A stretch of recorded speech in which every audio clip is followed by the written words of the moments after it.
शिक्षणामध्ये हिंदी भाषा सक्तीच्या करण्याच्या मुद्द्यावर मनसे आक्रमक झालेले आहे। आपण जर बघितलं तर घाटकोपरमध्ये मनसेच्या पदाधिकाऱ्यांनी पुस्तकं हिंदी जाण्याचा प्रयत्न केला। काय सांगाल, पोलिसांनी ताब्यात घेतलं? पोलिसांनी आम्हाला ताब्यात जरी घेतलं असलं तरी सुद्धा आम्ही आंदोलनावर ठाम आहोत। आम्ही यापेक्षा तीव्र स्वरूपाचं आंदोलन उभारणार आहोत। काय म्हणणं आहे तुमचं, नेमकी काय मागणी आहे?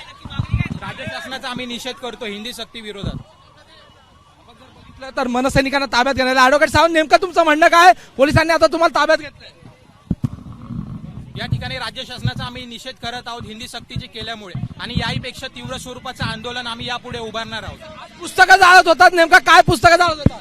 या ठिकाणी पोलिसांनी आमचं आंदोलन चिरडण्याचा प्रयत्न केलेला आहे, तरी सुद्धा आम्ही आंदोलनावर ठाम आहोत।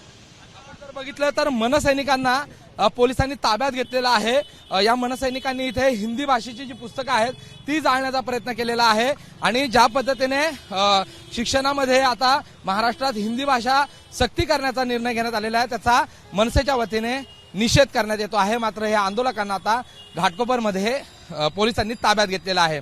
कॅमेरा पर्सन अरविंद वारगेचा प्रशांत बडे, एबीपी माझा, मुंबई। एबीपी माझा, उघडा डोळे बघा नीट।